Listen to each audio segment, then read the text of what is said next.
Magandang araw po sa ating lahat. Ang bahagi ko po Psalms chapter 107 verse 1 to 11.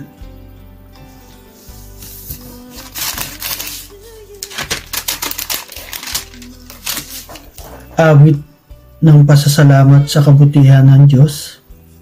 Purihin si Yahweh sa kanyang kabutihan. Pag-ibig niyang tunay, tanging tapat, kailanman.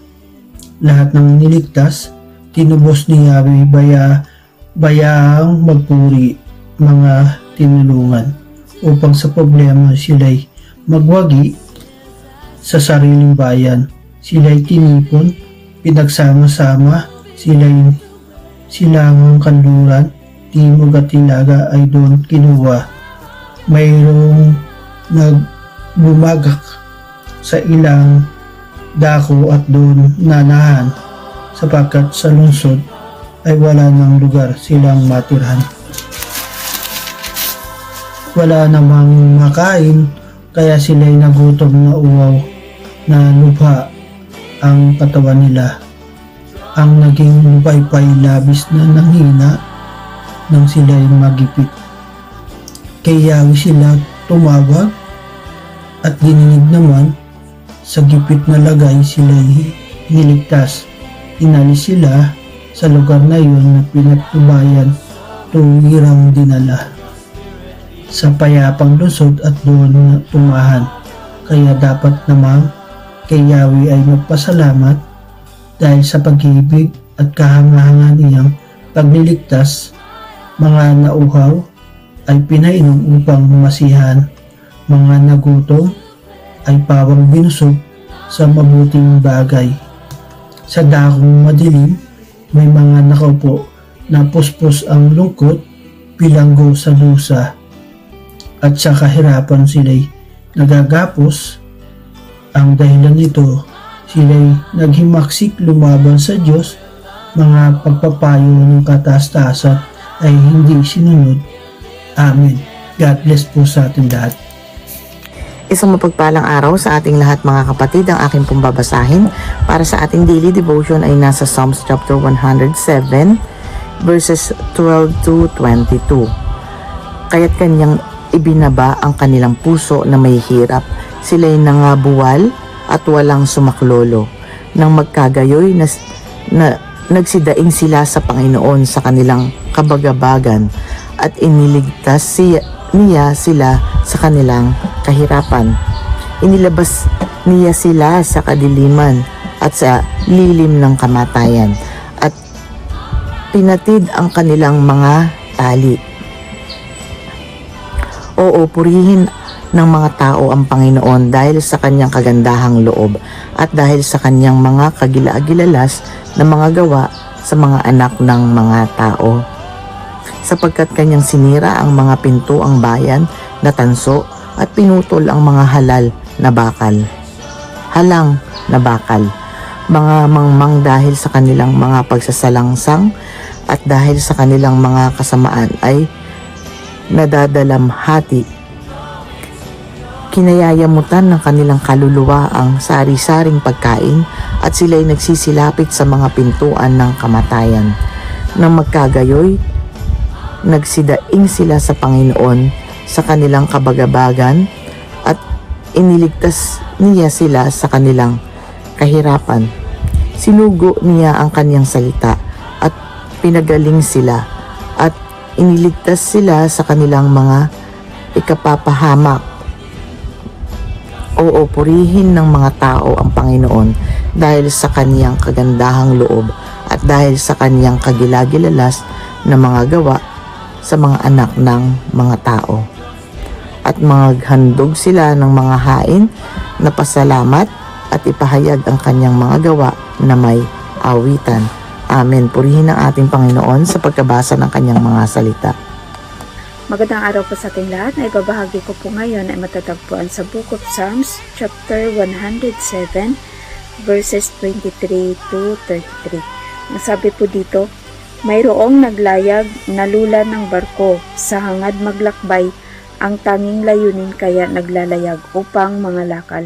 Nasaksihan nila ang kapangyarihan ni Yahweh ang kahangahangang ginawa ni Yahweh na hindi maarok. Nang siya'y mag-utos, nagngalit ang dagat, hangin ay lumakas. Lumaki ang alon na kung pagmamasdan ay pagkatataas. Ang sasakyan nila halos ay ipukol mula sa ibaba. Kapag naitaas ang sasakyang ito'y babagsak na bigla dahil sa panganib, ang pag-asa nila ay halos mawala. Ang kanilang anyo'y parang mga lasing na pahapay-hapay, dati nilang siglat, mga katangi ay di pakinabangan. Nang nababagabag kay Yahweh sila ay tumawag, dininig nga sila at sa kahirapan sila'y iniligtas. Ang bagyong malakas, pinayapa niya't kanyang pinatigil, pati mga alon na naglalakihan ay tumahimik din. Nang tumahimik na, sila ay natuwa, naghari ang galak at natamo nila ang kanilang pakay sa ibayong dagat. Kaya't dapat namang kay Yahweh ay magpasalamat dahil sa pag-ibig at kahanga-hanga niyang pagliligtas. Itong Panginoon ay dapat itanghal sa gitna ng madla, dapat na purihin sa kalipunan man ng mga matanda. Nagagawa niyang tuyuin ang ilog na tulad ng ilang, maging mga batis ay nagagawa ring parang lupang tigang. Amen. Purihin pa ang Panginoon sa pagkakabasa ng kanyang mga salita. Again, good morning. Tayo magbahagi ng ating devotion sa Psalms 107 verses 34 to 43. Sabi dito, ang lupang mataba kung kanyang ibigi nawawalang saysay dahilan sa sama ng mga nilikhang dooy nananahan. Kahit naman ilang, nagagawa niyang matabang lupain, nagiging batisang sagana sa tubig ang tuyong lupain. Sa lupaing iyon, ang mga nagugutom doon dinadala. Ipinagtatayo ng kanilang lunsod at doon titira. Sila'y nagbubukid, nagtatanim sila ng mga ubasan, umaani sila ng saganang bunga sa lupang tinamnan. Sila'y pinagpalat, lalong pinarami ang kanilang angkan at dumarami rin pati mga baka sa kanilang kawan. Kapag pinahiya ang bayan ng Diyos at nalupig sila, ang bansang sumakop na nagpapahirap at nagpaparusa, sila'y susumbatan nitong Panginoon ang kanyang gagawin. Ikakalat sila sa hindi kilalang malayong lupain, ngunit itataas ang nangagdurusat, laging inaapi. Parang mga kawan yaong sambahayan nila ay darami. Nakikita ito ng mga matuwid, kaya nagagalak. Titikom ang bibig ng mga masama at taong pahamak. Kayong matalino, ang bagay na ito'y inyong unawain. Pag-ibig ni Yahweh na di kumukupas ay inyong tanggapin. Purihin ang Diyos sa pagkakabasa ng kanyang mga salita.